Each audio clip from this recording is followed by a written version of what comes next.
पुराने वक्तों की बात है। दूर जंगल में एक जगह शानू बंदर रहा करता था। शानू बंदर हद से ज्यादा शरीर था।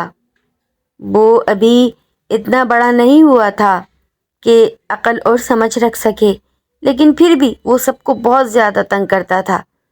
एक दफा की बात है। कालू भाई, बारिश होने वाली है। हाँ बहन रोजी, बारिश होने वाली है। हम अपने अपने घरों को पक्का करने में लगे हैं। न जाने बारिश कब हो जाए। एक सुनहरी शाम को जब शानू अपने मामा के घर मिलने गया तो वहां से उसके तमाम केले चुरा लाया था और एक प्यारे से बाग में जाकर जंगल के सारे केले हड़प कर गया। उसके बाद वो इतना ज्यादा खुश हुआ। अब मजा आएगा जब मामा को अपने घर में केले नहीं मिलेंगे, वो तो मैंने खा लिए। रोजी चिड़िया उसका तमाशा देख रही थी कि इतनी देर में नीलू भाई भी उड़ते हुए आ गए।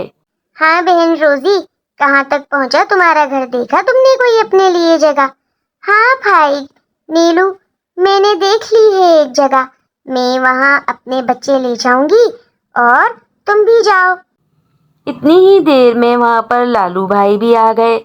और रोजी बहन, तुम कैसी हो? कहाँ तक पहुँचा तुम्हारा घर? मैंने भी अपने लिए एक अच्छा सा घर बना लिया है। बस भाई, जल्दी ही मेरा भी घर तैयार हो जाएगा। अभी वो इन्हीं ख्यालों में थी और दूर से फाख्ता उड़ती हुई आई। उसने बोला, रोजी जल्दी जल्दी अपना घर तैयार कर लो, बादल घिरते हुए आ रहे हैं। सारे परिंदे अब बहुत ज्यादा मेहनत में जुट गए थे।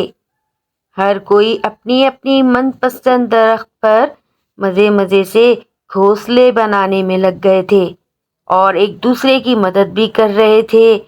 कभी कोई कुछ ला देता तो कभी कोई कुछ ला देता। खूब मजे से सबने बरसात से पहले अपने अपने पक्के और मजबूत घोंसले बना लिए थे।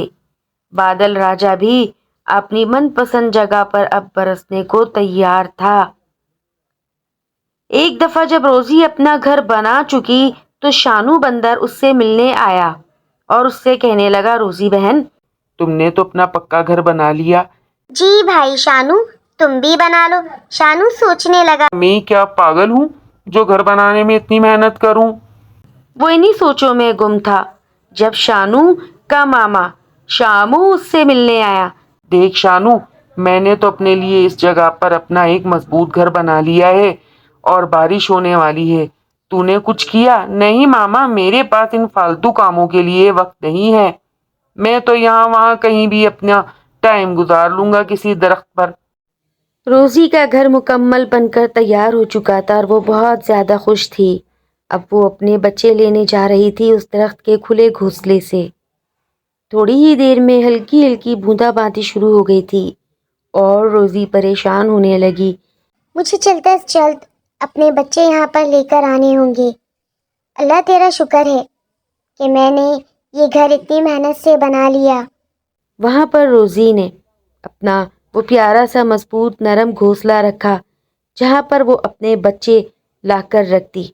थोड़ी ही देर में वो अपने बच्चे ले आई थी और बारिश और भी ज्यादा तेज होना शुरू हो गई थी।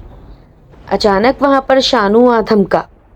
रोजी, मेरी प्यारी बहन, मुझे अंदर आने दो। देखो कितनी तेज बारिश हो रही है। मुझे कपकपाहट लग रही है, मुझे ठंड लग रही है। मुझे अंदर आने दो ना। रोजी इतनी ज्यादा परेशान हुई और कहने लगी, भाई, मेरा इतना छोटा सा घर है। अगर मैंने आपको अंदर बुला लिया तो आपके वजन से मेरा घर टूट जाएगा। पूरी रात शानू ने उसके घर के बाहर गुजारी और अगली सुबह अहद किया कि मैं भी अब आइंदा अपना घर बनाऊंगा ताकि मुझे परेशान ना होना पड़े। और अपनी इस कम अकली पर वो बहुत ज़्यादा शर्मिंदा हुआ था। जो सबक उसने रोज़ी और उसके बच्चों से सीखा। आने वाली मुसीबत से बचने के लिए पहले से हिकमत अमली तैयार करना ही अक्लमंदों की अक्लमंदी होती है। रोजी और उसके बच्चों को देखने के लिए प्लीज सब्सक्राइब माय चैनल। शुक्रिया।